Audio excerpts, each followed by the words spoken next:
حقائق.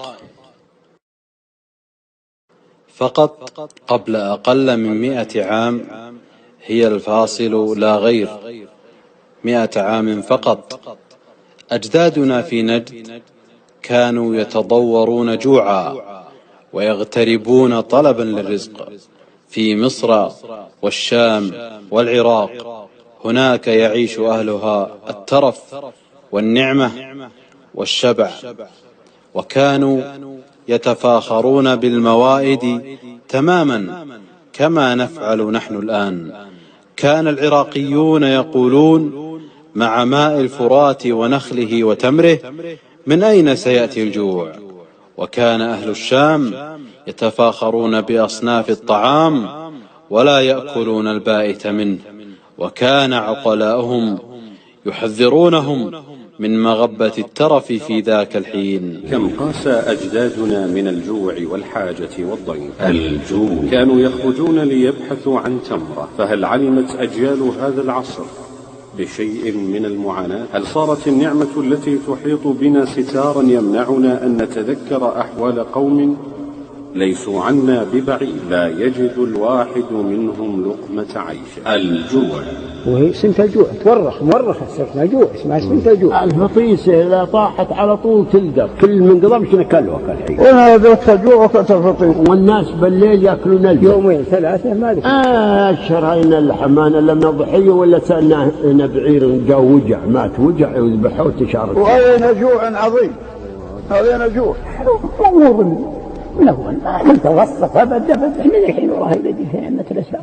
والله اللي الله هذه يصلي الليل وقت والنهار وقت انه ما الحق اذا ربي يعلم. هي سنة الجوع معروف. يقول والله يا محمد اننا نتسابق على الفطيسه، احنا نروح بعيد العيش.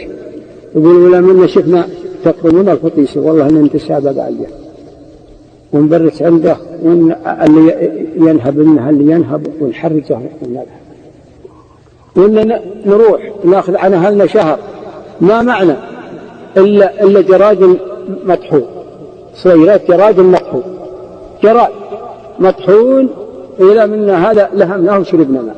وتجري علينا وعليهم الآن سنن الله التي لا تحابي أحدا. وتلك الأيام نداولها بين الناس.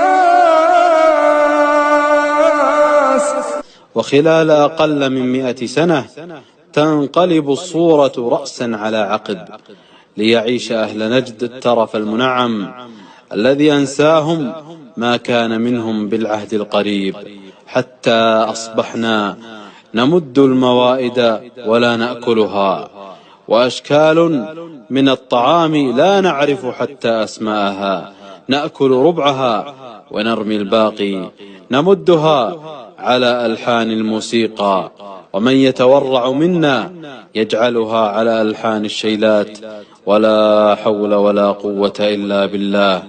والآن ها هم عقلاؤنا يحذرون ولا مجيب، ودائرة الحرب تضيق علينا حتى تكاد أن تخنقنا، فالشام من فوقنا، وفي العراق بجانبنا، وفي اليمن من تحتنا جوع وتشرد وفقر وحرب وألم، وهذه سنة الله في كونه.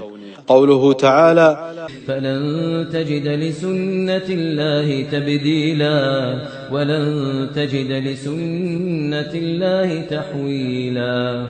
ومن السنن الكونية قوله تعالى: وإذا أردنا أن نهلك قرية أمرنا متر ففسقوا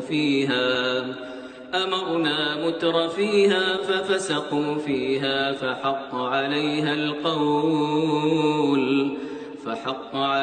القول فدمرناها تدميرا.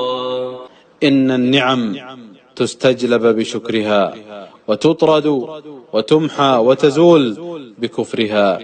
إلى متى نتأثر بمثل هذه الرسائل؟ متى ننقلها واقعا مطبقا نشكر فيه ولا نكفر؟ نعوذ بالله من كفر النعم ونعوذ بالله من الحروب والفتن ما ظهر منها وما بطن، والحمد لله رب العالمين.